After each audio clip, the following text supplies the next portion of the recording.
Hello, YouTube. This is Largo64, continuing now with episode 5 of Letters from the Earth by Mark Twain. I'm going to start with the last paragraph I read in the previous episode. The church still prizes the moral sense as man's noblest asset today, although the church knows God had a distinctly poor opinion of it and did what he could in his clumsy way to keep his happy children of the garden from acquiring it. Excuse me. Very well. Adam and Eve now knew what evil was and how to do it.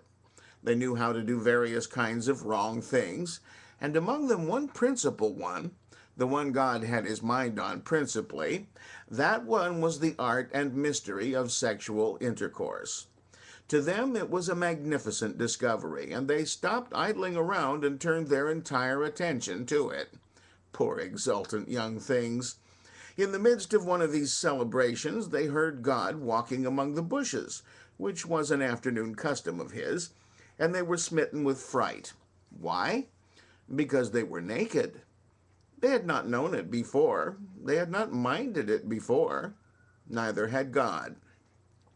In that memorable moment, immodesty was born, and some people have valued it ever since, though it would certainly puzzle them to explain why.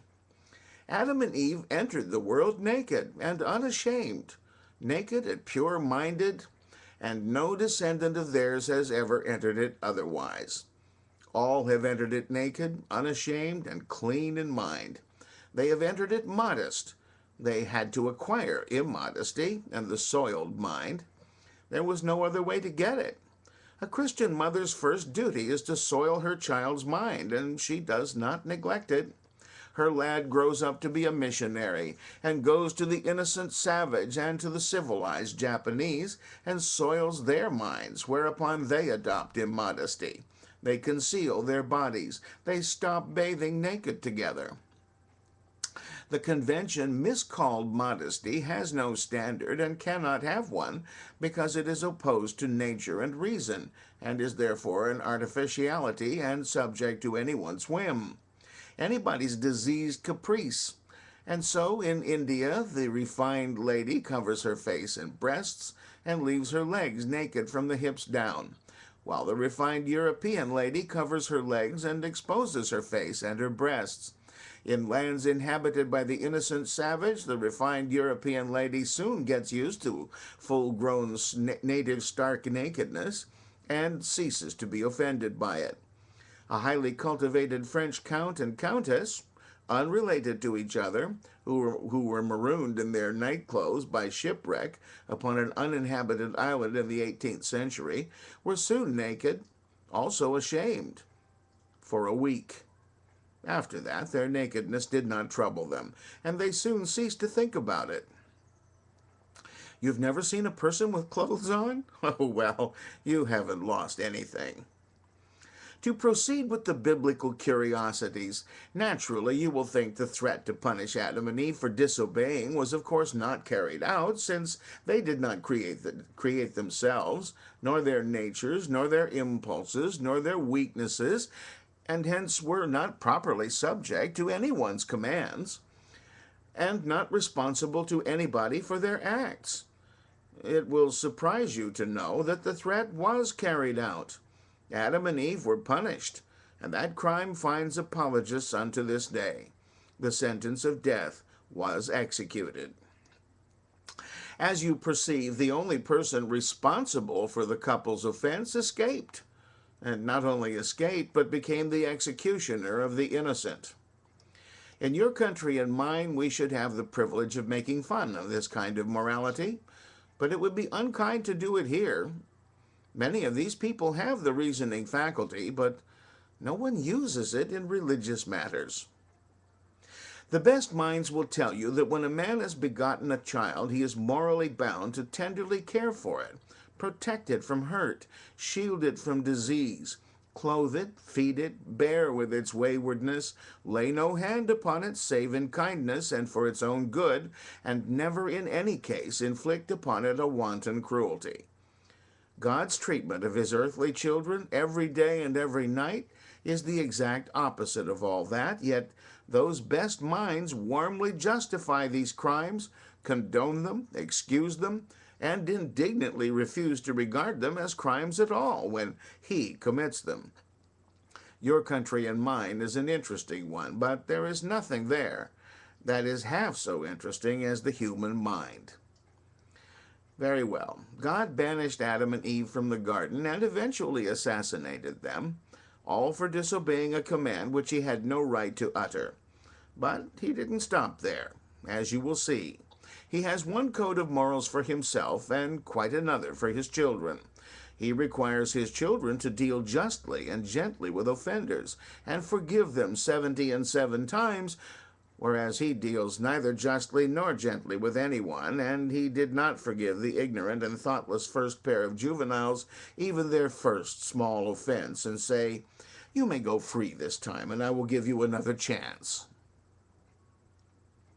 On the contrary, he elected to punish their children all through the ages to the end of time for a trifling offense committed by others before they were born.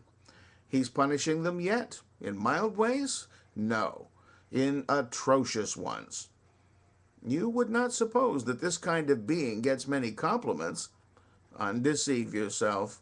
The world calls him the all-just, the all-righteous, the all-good, the all-merciful, the all-forgiving, the all-truthful, the all-loving, the source of all morality. These sarcasms are uttered daily all over the world, but not as conscious sarcasms. No, they are meant seriously. They are uttered without a smile. I don't think this is recording. Well, maybe it is. It just isn't moving. That little bar across the bottom. Forgive me, I am musing here to myself. I do that sometimes. All right, I'll continue with letter number 4 and see how long this goes before it cuts me off. So the first pair went forth from the garden under a curse, a permanent one. They had lost every pleasure they had possessed before the fall, and yet they were rich, for they had gained one worth all the rest. They knew the supreme art. They practiced it diligently and were filled with contentment. The deity ordered them to practice it. They obeyed this time. But it was just as well it was not forbidden, for they would have practiced it anyhow, if 1,000 deities had forbidden it. The results followed, by the name of Cain and Abel, and these had some sisters, and knew what to do with them, and so there were some more results. Cain and Abel begot some nephews and nieces. These, in their turn, begot some second cousins. At this point, classification of relationships began to get difficult, and the attempt to keep it up was abandoned. The pleasant labor of populating the world went on from age to age and with prime efficiency, for in those happy days the sexes were still competent for the supreme art, when by rights they ought to have been dead 800 years. The sweeter sex, the dearer sex, the lovelier sex, was manifestly at its very best then, for it was even able to attract gods. Real gods. They came down out of heaven and had wonderful times with those hot young blossoms. The Bible tells about it. By help of those visiting foreigners, the population grew and grew until it numbered several millions. But it was a disappointment to the deity. He was dissatisfied with its morals, which in some respects were not any better than his own. Indeed, they were an unflatteringly close imitation of his own. They were very bad people, and as he knew of no way to reform them, he wisely concluded to abolish them. This is the only really enlightened and superior idea his Bible has credited him with, and it would have made his reputation for all time if he could only have kept to it and carried it out. But he was always unstable, except in his advertisements, and his good resolution broke down. He took a pride in man. Man was his finest invention. Man was his pet, after the housefly, and he could not bear to lose him wholly, so he finally decided to save a sample of him